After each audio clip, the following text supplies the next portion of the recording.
Wineblue here with the support Valkyrie guide. Valkyrie was released on June 25th, and in that first week I sent her straight to 1700 and went to Brawl and more Doom hard. I've had a blast clearing all endgame raids with her for the past 8 weeks. I think I now have a decent idea on how to play her, also stemming from my 4+ years experience of playing support in Lost Ark, so I'm here to share what I've learned along the way. Let's talk first about impressions. Putting aside the great aesthetics, I find her incredibly fun to play. Her low animation lock allows for quick, flashy, and satisfying combos. Her high mobility opens up avenues to creative plays and party tricks. The subtle difficulties in identity management keep things engaging. During raids, I find myself immersed in figuring out the best course of actions to maximize my contribution to damage. There's depth in mastering this class, which I believe is important in terms of providing sustained engagement as you play the class in the long run. All the while, she's quite easy to learn. She has the best attack power buffs out of any support, and she has the best brand options, so it's hard to mess those up. She has a heal that can be saved up and provided the moment when your party's in a pinch, and I would say she's a great class to have as a first support and a great addition to any main roster. If you were hesitant about whether you should play support Valkyrie, I would say just give it a go. Now let's address a misconception regarding Valkyrie's identity gain. Word has been going around that her identity gain is slow and that she's subpar because of this. From my experience, this does not seem to be the case. Since week 1, I've been farming Radiant Underlines and even MVPs in most of my raids, even through unfavorable matchups, even with average gems and accessories, even with Karma and Advanced Toning still in progress. Of course, Radiant numbers cannot be taken at face value since they are heavily influenced by the performance of the DPSs, but I had that feeling that she was underlyingly really strong. To get to the bottom of this, I decided to conduct an experiment with my 4 supports. I performed 5-minute Trixium parses on each of them, with equalized setups and conditions, using my most frequently used setups for endgame raids on each, so not on goblin builds, but balanced ones that can be used for pugs or even proc situations. I isolated the damage increase from hyper skill and identity buffs, assumed independent usage between the two for simplicity's sake, and calculated average damage increase per second, fully taking into account the damage equation structure, especially the additive relation between hyper and identity buffs. My results indicate that Bard takes the lead at 22.8%, followed by Valkyrie and Paladin being practically tied around 20.2% and Artist being last at 19.4%. Here are my evaluations. First, inequality in average damage increase does not indicate a state of imbalance. Bard has the highest average damage increase, but she has overall the most difficult mechanism to pull off since buffs need to align with bursts for them to be meaningful. So she naturally has the high ceiling coupled with the lowest floor. Artist is last, but she has the highest uptime for both hyperskill and identity, which means she has the highest floor coupled with the lowest ceiling. Basically, it's different strengths and weaknesses, and it's somewhat balanced in that sense. Second, it is true that Valkyrie's identity uptime is on the low side, with it being tied as last with Swiftbard. However, uptime here does not reveal the whole picture. It needs to be noted that her spec scaling is really high, only trailing slightly behind Paladin's numbers. Then, the most important part, she provides a 2% buff for basically 100% of the time through her Enlightenment 4th row. And this 2% is way stronger than it may seem because it benefits fully from her high spec scaling along with ally damage increase and identity damage gems, so it gets bumped up to something closer to a 3.8%. Now, because this 3.8% is not accounted for in uptime numbers, judging her solely on this basis is unfair and misleading, especially since it is the driving force that allows her to be tied with Paladin in terms of average damage increase despite lower identity uptime. All in all, Valkyrie's damage increase numbers are solid despite her uptime being low, judging from my own experience and this little experiment. Now, the experiment has a lot of limitations and I could have calculated things wrong, but at least for me, for now, it's good enough. I don't think she's weak by any means. She's actually quite strong, but you can make your own judgment. I invite you to do experiments and calculations of your own if you think I'm wrong. Now, putting that aside, Valkyrie does have some structural issues. First, the bulk of her stagger is tied to her identity gain skills, so the 2 big red skills which have long cooldown. This is problematic in 3 ways. A, if you focus on identity building, you won't have skills up for abrupt stagger checks. B, if you save those skills for stagger, you lose out on identity building and thus healing potential, which are tied. And C, if you use your red skills when you have full identity, then the identity component ends up being wasted. Now, her stagger numbers themselves are alright, so her cumulative stagger is okay, and there will be no issues in regular content where the stagger checks are not too tough and you can delegate the responsibility to other teammates. However, it can become a problem in tough content such as Kazros the First mode, where stagger checks are expected to be tight. Second problem, her her identity bar, the container itself is small. Her identity gain over time is fine, it is actually a lot. However, you are limited by the identity container. So oftentimes you have to wait on using skills so that you don't waste any identity by overstacking. I guess it's what keeps her balanced, and it's a difficulty that you have to play around, and that adds intricacy to her gameplay. Proper identity management is what will separate good Valkyries from mediocre ones. Third problem, her shielding. Her post-care is fine because she can provide a lot of healing, but her pre-care is somewhat limited, so you have to make the best out of the shields and DR that you can provide. Note that you can improve on her pre-care potential by taking the enhanced shield and DR tripods on her main shield skill. Fourth problem, lack of skill choice. If you thought Paladin was lacking skill options compared to the other supports, well, Valkyrie's even worse. She only has a pool of 9 skills to choose from because other skills are either inaccessible or useless, and it simply comes down to which of the two brands you take. Fifth problem, the bulk of her power lies deep within the arc passive tree. This means that you will need to get a lot of karma done to get a proper feel for what she has to offer. Now, for most people, this problem is solved by spending a month or two in endgame raids. The real problem lies in hell modes, where you do not have full access to arc passive. In short, she's pretty bad in hell modes. Now that I've talked about her strengths and weaknesses, let's go straight to a quick setup guide. This setup is what I've actually been using in raids, what I've found success with. You can start from here and customize it according to your needs and preferences. For instance, if you need destruction, you can switch tripods on sword and ash. If you happen to need more mana because A, you're not taking mana food, although you should, or B, you want to take MP furnace, which you totally can, or C, you have really high cooldown gems, you can take mana tripods on sentence, grace, ash, rain, without having to sacrifice too much. There are alternative tripod choices, notably on Sword and Grace, but I recommend taking the tripods indicated on screen. On those two particular skills, the alternatives are actually what are mainstream in Korea, but I disagree with these choices, and I'll explain later. In terms of runes, all the ones mentioned on screen are good picks. You can start out with the first ones on each row and change according to need. I personally don't use C and J, but I guess you can try it out if you want to, so I did mention it. Setup Guide Part 2. Most of this page should be self-explanatory.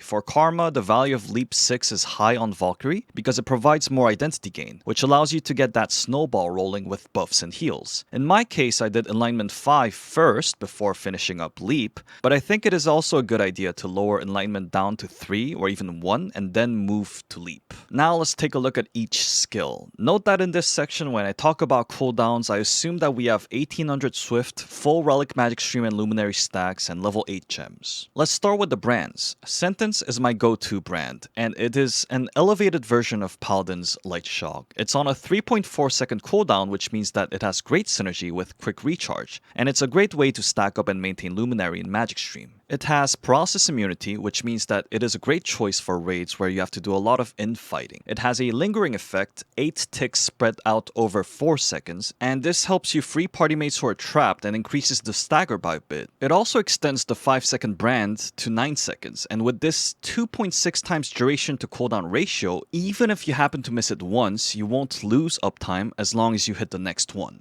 Wheel is the other brand option, and it is an elevated version of Paladin's Sword of Justice. The 7.6 second cooldown means that it is just enough to maintain Luminary in Magic Stream, as long as you use it every time it's off cooldown, though that's pretty tight. The brand duration is 10 seconds, and there is a lingering effect for 6 seconds, which means it can apply branding up to 16 seconds per use. It also applies 30 multi-hits, but the kicker is that this brand tracks the closest enemy, no matter how far it is on the map, which means you can be careless in placing the skill and it will still aim for the boss. A potential problem is that this skill tracks the closest enemy, not necessarily your intended target. So in maps where there are multiple enemies, you want to be careful with placing this skill. Also, Wheel does not have any immunity and has a slight animation log, so you want to be careful not to get interrupted while casting it. Both brand skills are goated on Valkyrie, so you can pick whichever depending on the situation and your preferences. Let's hop over to our two attack buffs, Leap and Oath. Leap is your primary attack buff since it also provides 20% DR, 8% attack speed, and 50% mana regen for 8 seconds. It has push immunity, 1 destruction point, and a bit of stagger. It has an embedded jump dash, so it offers mobility as well.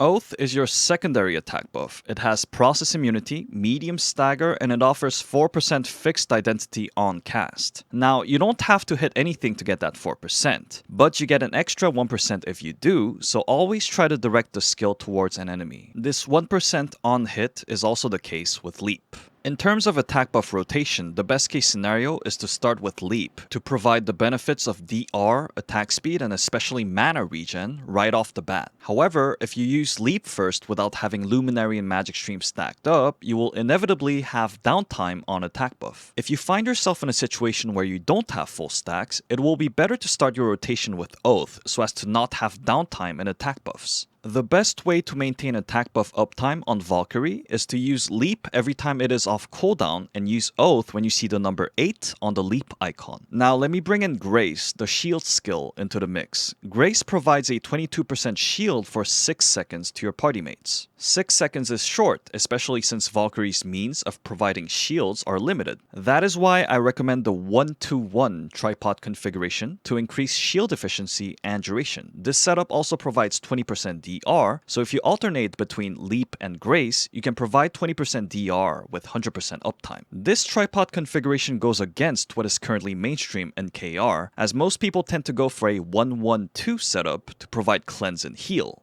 However, I believe the healing is redundant since she already provides substantial healing through her identity, and so it makes more sense to increase her pre-care potential, in which she lacks. The cleanse tripod, of course, can be taken situationally. Ashe and Rain are your two main identity building skills, and also your two main stagger skills. Although they are hard to miss since they have process immunity and short delay in application, there is always a risk if you are careless. While you want to use these skills every time they are off cooldown, you might want to hold them in case you are close to full identity, since you might waste them. Ashe is on a 14.7 second cooldown. It has 1 whirlwind bomb worth of stagger and 1 destruction point, which you can increase to 2 by changing tripods. Rain is on an 11.7 second cooldown, so it's slightly shorter. It does 0.7 whirlwind bombs worth of stagger. This skill has a slight forward movement, so be careful when using it if you need to stay in place. Sword is your counter skill. It has process immunity and is on a short 6.7 second cooldown. There is a destruction point tripod that you can take by sacrificing stagger. Now, most people in KR take the double stack tripod on the last line, but I think the better play is to take the distance tripod, unless you actually need to do 2 consecutive counters in a row. The distance tripod basically doubles the reach of this skill, making it much more potent as a counter skill. Since this skill does not give much identity and is on a low cooldown, the preferred rune is quick recharge, and you just keep using this skill as long as there's no imminent need for counter. Sight is Valkyrie's DR skill. It is similar to Paladin's God's Decree, except that you dash towards the target location. It has push immunity, and you provide shield and 70% DR to anyone in the AoE, including yourself. While in the AoE, your party mates get the DR renewed every 0.5 seconds, each tick lasting for 1.5 seconds. While you're in defense stance, if you get hit, you can prolong the duration for another 2 seconds and renew the shield. So up to 2.1 seconds of protection and then another 2 seconds. You can also extend these durations by taking Mountain Rune. The skill is on an 8.3 second cooldown, so fairly short. It offers basically no identity and has very little stagger, so don't rely on it for that. The dash distance is pretty long, so you can use this as a movement skill as well and do some fancy party tricks. Make sure there are no obstacles along the way, otherwise you won't be able to provide protection to your party mates. Your hyper skill is on a 28 second cooldown. It provides damage increase for 10 seconds and hyper awakening damage increase for 20 seconds. From the arc passive leap tree, you can get a 12% fixed identity gain per cast, and it is important to note that you can get an additional 3% by hitting the skill on an enemy, so make sure to fit something inside the AoE. The awakening itself is self-explanatory. Just make sure that whenever you're casting it, you should have brand and attack buff renewed beforehand and that you are not at a risk of wasting identity. Also, you need to consider it primarily as an identity gain skill rather than a protection skill, although this will depend on the situation. This sheet is perhaps the most valuable piece of information in this video, especially because I've not seen anyone else do this sort of calculation on Valkyrie. If you aspire to become a better Valkyrie, you want to get familiar with these values. You don't need to memorize them, especially since the numbers will change slightly depending on your setup. Just get a good feel for them. Your goal here is to know what skill combination will net you 80% identity to send a buff. For instance, Awakening on hit is 66%, and so if you add Ash or Hyperskill on top of that, you will hit 80%. You also want to know which skills give you a lot of identity so as to not waste any. For instance, if you think you are around 90% identity and you're waiting for the previous buff to run out to cast one anew, then you probably want to hold on to Ash or Hyperskill, which provide around 15% identity each, since you will end up overstacking if you cast them, but you know that you can use your other small skills. When I'm playing Valkyrie, I constantly do these calculations at the back of my mind with the intent of maximizing my damage contribution,